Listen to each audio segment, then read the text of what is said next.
Hello दोस्तों, good morning. मेरा नाम है सुमित राठी और आप सभी मेरे साथ हैं इंडिया के नंबर 1 स्टडी चैनल जिसका नाम है अकेडमी यूपीएससी। दोस्तों, तारीख है 21 मार्च, समय सुबह मॉर्निंग 5 बजे हम करते हैं 5 बढ़िया क्वेश्चन करंट अफेयर के। सो मैं आपके सामने हाजिर हूं करंट अफेयर के क्वेश्चन लेके दोस्तों। सो यूपीएससी सीएससी 2020 के लिए दोस्तों हमारा पूरा प्रोग्राम है जो हम स्टार्ट कर रहे हैं दोस्तों। और यहां पर इस प्रोग्राम का फायदा उठा सकते हो आप, हमें अकेडमी सब्सक्रिप्शन पर भी ज्वाइन कर सकते हो। उसके लिए कोड जो आपको यूज करना है दैट इज सुमित 10। ओके, सो ये हमने YouTube के ऊपर भी प्रोग्राम इनिशिएट किया था, स्टार्ट किया था हमने 2 मार्च 2020 से। और इस प्रोग्राम का नाम जो था हमारा this is the edge program, UPSC edge program. It start from the 2 March 2020 और यहाँ पर हम सभी जो हैं वो क्लासेस यहाँ पर ले रहे हैं। चलिए, अगर मैं यूपीएससी एज प्लस प्रोग्राम की बात करूं तो by this you can crack the prelims in just 75 days. और यहां पर इसी प्रोग्राम के तहत, ये तो था एज, ये यूट्यूब प्रोग्राम था, ये हमारा एज प्लस प्रोग्राम है। और इसमें हमने अकेडमी सब्सक्रिप्शन के द्वारा आप हमें ज्वाइन कर सकते हो। अकेडमी सब्सक्रिप्शन के द्वारा आप ज्वाइन कैसे करोगे मुझे? सो आप कुछ नहीं करना दोस्तों, आप अभी देखें, हम तो 2 ईयर का subscription now at this point of time 80,000 रुपए का था, लेकिन अभी इसको कम करके कितना कर दिया, 52,000। और आप इसको सिर्फ 43,200 में एक्सेस कर सकते हो। कैसे? तो देखने के लिए पूरी वीडियो को देखिए, लास्ट में मैं आपको बताऊंगा। और उसमें आप मेरा कोड यूज करोगे सुमित 10। जैसे ही आप यूज करोगे तो ये कोर्स जो है आपको 52,000 रुपए में ना मिलकर सिर्फ 43,200 में मिलेगा। कोड मेरा याद रखना दोस्तों, ये मेरा प्रोमो कोड है, प्रोमो कोड मेरा है सुमित 10। जैसे आप इसको इस्तेमाल करोगे आपको मिलेगा डिस्काउंट। चलिए आगे बढ़ते हैं दोस्तों। पहला सवाल जो है देखो, नेशनल कोरोना वायरस से है और इसके रिस्पेक्ट में क्या क्या स्टेट डिजास्टर रिस्पांस फंड से रिस्पांस आ रहा है, तो उन सब बातों को लेके हम बात करने वाले हैं। अगर आपको याद हो तो कुछ दिन पहले मैंने इस मुद्दे पे चर्चा भी की थी, हमने क्वेश्चन भी किया था कि आपका जो यूनियन गवर्नमेंट है उसने बोला है कि जो कोरोना वायरस है ये एक आपका नोटिफाइड डिजास्टर है। और इस नोटिफाइड डिजास्टर के होने के तहत जो फंड का पैसा है, जो डिजास्टर होता है तो उसको मिटिगेट करने के लिए हमें फंड चाहिए, पैसा चाहिए। वो फंड जो है वो कहां से आएगा, वो पैसा किससे निकाला जाएगा? स्टेट डिजास्टर रिस्पांस फंड से, ना कि नेशनल डिजास्टर रिस्पांस फंड से। अगर आपको नहीं देखा है वो सेशन, एक बार जाइए उनको देखिए, है ना। तो कुछ बातें बोली गई है उसमें, सरकार ने बोला, केंद्र सरकार ने, कि आप इस महामारी से बचने के लिए क्या कर सकते हो, आप इक्विपमेंट परचेज कर सकते हो। क्योंकि देखो, आपको अगर कोरोना वायरस को डिटेक्ट भी करना है तो आपको थर्मल स्कैनर चाहिए, वेंटिलेटर चाहिएगा, एयर प्योरीफायर चाहिएगा, कुछ consumables of the government hospital ये आपको चाहिएगा। तो ऐसे में आपको खरीदने पड़ेंगे, तो आप खरीद सकते हो। और ये जो आप खरीदोगे ना, ये आप एसडीआरएफ से खरीदोगे। और इस एसडीआरएफ से ये जो आपके इंस्ट्रूमेंट होंगे ना, इनका खर्चा टोटल एसडीआरएफ के एलोकेशन से 10% से ज्यादा नहीं होना चाहिए। Expenditure to be incurred from the SDRF are not from NDRF. National disaster response fund से खर्चा नहीं होगा, क्योंकि इंटेंसिफाइड डिजीज इसको हमने इंटेंसिफाइड नोटिफाइड डिजास्टर हमने माना है। तो पैसा जो है वो कहां से आएगा दोस्तों? आपका एसडीआरएफ से, ना कि NDRF, national disaster response fund, state disaster response fund. अभी एनडीआरएफ एसडीआरएफ जो है ये डिजास्टर मैनेजमेंट एक्ट 2005 के द्वारा बाद में भारत में आए थे। और केंद्र सरकार का भी कानून है और ऐसे ऐसे स्टेट के अपने खुद के भी कानून है और खुद की भी संस्था है जिससे वो ये काम करते हैं। चलिए इससे संबंधित सवाल देखते हैं। Consider the following statement regarding the state disaster response fund. SDRF के संबंध में निम्नलिखित कथनों पर विचार करना है। It is constituted under the disaster management act. अभी जस्ट मैंने बताया आपको, बिल्कुल सही स्टेटमेंट है। It is a primary fund available with the state government for the response to the notified disaster. ठीक है, ये प्राइमरी फंड है जो स्टेट के पास उपलब्ध होता है to mitigate the notified disaster. बिल्कुल सही बात है ना। द सेंट्रल गवर्नमेंट कंट्रीब्यूट 50%, ये गलत बात है। 70% करती है नॉर्मल राज्यों के केस में, और हिली स्टेट जो स्पेशल कैटेगरी के केस में 90% करती है। तो ये स्टेटमेंट हो गया गलत। तो सही कौन सा आपसे करेक्ट पूछा है? तो 1 and 2, so D is the right option. Ministry of Home Affairs recently decided to treat COVID-19 as a notified disaster for the purpose of providing assistance under the State Disaster Response Fund. गृह मंत्रालय ने हाल ही में राज्य आपदा प्रतिक्रिया कोष के तहत सहायता प्रदान करने के उद्देश्य से कोविड-19 को एक अधिसूचित आपदा के रूप में माना है। ठीक है।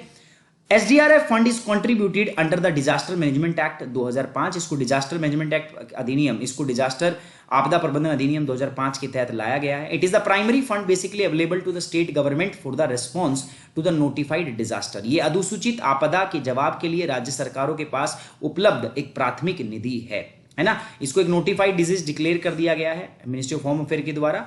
So the central government contribute, देखो मैंने बताया था 75% in the normal case and the 90% in case of the special status, जो कैटेगरी के स्टेट होते हैं।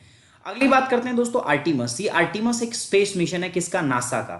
इसके द्वारा वो क्या करना चाहते हैं मैं आपको बताता हूं। अभी इसका ना लॉन्च हुआ है, इसके लिए एक स्पेसक्राफ्ट का टेस्ट फाइनल ट्रायल जो है वो पूरा हो गया है। ये चाहते हैं कि इस मिशन के द्वारा, आर्टिमस के द्वारा फर्स्ट यूएसए की वुमेन जो है वो आपका चांद पे भेजी जाए, प्लस साथ ही साथ जो आपका नेक्स्ट अमेरिकन मैन है, ठीक है, नेक्स्ट अमेरिकन मैन है, उसको भी कहाँ भेजा जाए, चांद पे भेजा जाए। तो इसके लिए प्रोग्राम है ये Artemis.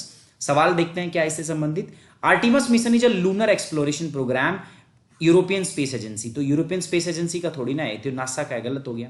The mission aim to send first women and next man on the moon by 2024। लेकिन कौन सा मैन, किसका man, American man and American women. The mission helps in sending astronaut to the Mars in the near future. So इसमें अगर हम देखें तो आपको करेक्ट स्टेटमेंट देखना था। सो करेक्ट स्टेटमेंट जो है दोस्तों सेकंड एंड थर्ड, ठीक है, सेकंड एंड थर्ड जो है वो सही जवाब है। नासा का रिसेंटली इसने कंप्लीट किया final testing of the Orion spacecraft, जो किसको लेके उड़ेगा, आपका आर्टिमस मिशन को लेके आपका ऊपर जाएगा। ये आर्टिमस मिशन के लिए था ओरियन, और ये नासा का नेक्स्ट चैप्टर है स्पेस एक्सप्लोरेशन प्रोग्राम के अंदर, अगला अध्याय है नासा का ये। It aims to send first American women, पहली अमेरिकी महिला और अगला अमेरिका आदमी को ये चंद्रमा पे लेके जाएगा 2024 पर, और जो आगे का जो हमारा एक्सप्लोरेशन प्रोग्राम है उसको एक एस्टैब्लिश करेगा। ये पूरी इसकी वो होने वाली है ना, टाइमलाइन किस प्रकार से कैसे चलेगा, कैसे काम करेगा। So this would be the timeline. The mission will then act as a footstep for the future missions. अगले जो भविष्य के मिशन होंगे ना उनके लिए कि कदम के रूप में, फुटस्टेप के रूप में काम करने वाला है। World first commercial flying car named PALV personal air land vehicle Liberty will be developed in Gujarat, India. World की पहली फर्स्ट कमर्शियल फ्लाइंग कार जो है वो डेवलप की जाएगी कहां पर, गुजरात में।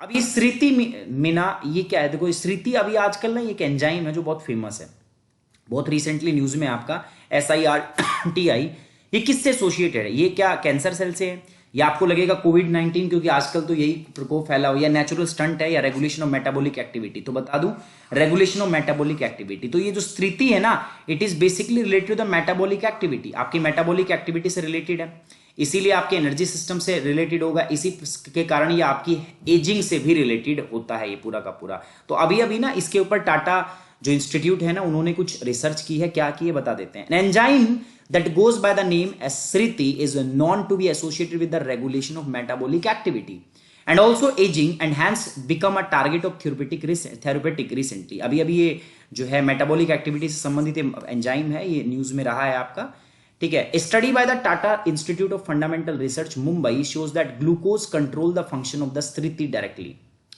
ग्लूकोज जो है वो स्मृति का SIRTI का फंक्शन को डायरेक्टली क्या करता है, ये आपका कंट्रोल करता है।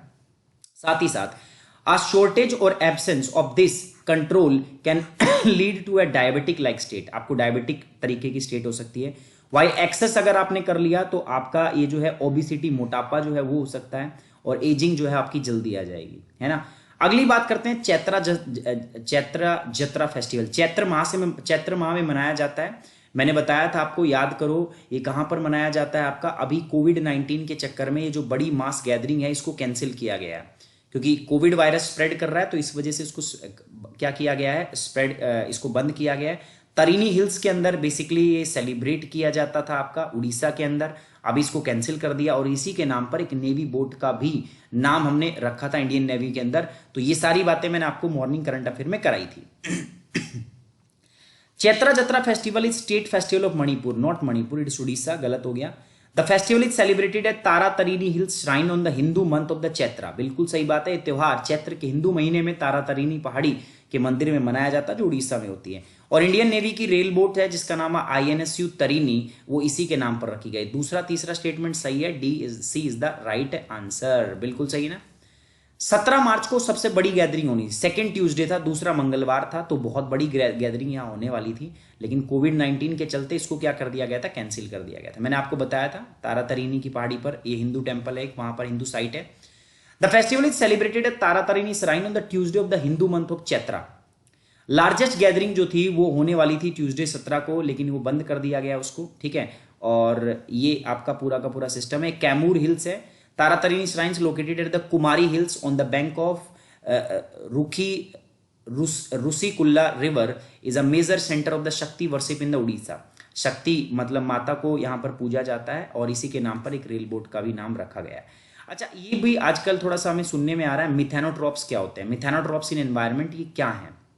बेसिकली इसका इस्तेमाल किया जाता है, आप देखते हो जानते हो, agriculture is the major producer of the green house gas. Specially अगर मैं राइस कल्टीवेशन की बात करूं तो राइस क्या करता है आपका, मीथेन गैस प्रोड्यूस करता है, CH4। तो मिथेनोट्रॉप का इस्तेमाल करके हम चावल में ये जो प्रोडक्शन है चावल में जो मीथेन गैस का, उसको हम रिड्यूस कर सकते हैं। कैसे, देख लेते हैं। So consider the following statement regarding the methanotrophs. Methanotrops can be converted to the value-added products such as single cell protein और biodiesel। ये कह रहा है कि एकल सेल प्रोटीन, बायोडीजल जैसे मूल्यवर्धित उत्पादों में इसको परिवर्तित किया जा सकता है। पहली बात, मिथेनोट्रॉप्स हेल्प्स रिड्यूस मीथेन एमिशन। ये मीथेन एमिशन को हेल्प करने में कम, अभी तो बताया था मैंने। इसको वैल्यू एडिड, बिल्कुल सही कह रहा है, बायोडीजल और प्रोटीन, सिंगल सेल प्रोटीन में इसको कन्वर्ट किया जा सकता है। Beside methane mitigation studies, methanotrophs can also be used in methane value addition, जिसको हम बोलते हैं वैलोराइजेशन स्टडीज। बिल्कुल सही बात है, तीनों की तीनों स्टेटमेंट एकदम ओके की रिपोर्ट है, कोई दिक्कत वाली बात है ही नहीं दोस्तों। Recently scientist at the Agharkar research institution Pune have enriched, isolated and cultivated 45 different strain of methanotrophs. अभी उन्होंने 45 अलग अलग मिथेनोट्रॉप्स के जो स्ट्रेन है वो डेवलप किए हैं। मिथाइन यूटिलाइजिंग बैक्टीरिया, ये मिथेनोट्रॉप्स क्या है, ट्रॉप्स मतलब शब्द याद है ना आपको, ट्रॉफिक लेवल, मैं एनवायरमेंट में पढ़ा रहा हूं। तो ये क्या कर रहे हैं दोस्तों, ये मीथेन को यूटिलाइजिंग बैक्टीरिया है and created the first indigenous methanotroph culture, है ना, फर्स्ट मिथेनोट्रॉप कल्चर जो है इन्होंने डेवलप किया है यहां पर। इसके साथ साथ ARY N autonomous institution under the department of science and technology. आप ये साइंस और विज्ञान और प्रौद्योगिकी विभाग के साथ एक स्वायत्त संस्थान है। Methanotroph metabolise and convert the methane into the carbon dioxide, enabling them to reduce methane emission from the rice plant. ठीक है, चावल के पौधों से ये आपका मीथेन का एमिशन जो है उसको क्या करता है, कम कर देता है, रिड्यूस कर देता है। ये इसके ग्रुप्स हैं मिथेनोट्रॉप्स के। ठीक है, अनअकैडमी ऐप डाउनलोड करो, choose your goal, UPSC plus पे जाना आपको, यूपीएससी यहां पर जाओगे तो सब गेट सब्सक्रिप्शन 12 मंथ का नहीं 24 महीने का, क्योंकि 24 महीने में 24 मंथ में अभी ऑफर है हमारे पास, कितने में, ओनली 52,000। लेकिन यहां पर आप मेरे रेफरल कोड में मेरा नाम डालना, सुमित10, रेफरल कोड अप्लाई करना। आप जैसे अप्लाई करोगे तो आप देखोगे आपका जो कॉस्ट है वो कितना आएगा, 43,200 rupees. Apply, proceed to payment, और आप पेमेंट प्रोसीड कर सकते हो कार्ड से, डेबिट कार्ड से, क्रेडिट कार्ड से, ईएमआई भी आप कर सकते हो। चलिए दोस्तों, मिलते हैं। आज हमारा करंट अफेयर का सेशन है, आज मैं अप्रैल मंथ का पार्ट 5 जो है वो कराने वाला हूं। सो मिलते हैं दोस्तों वहां पर। Stay tune with Unacademy UPSC.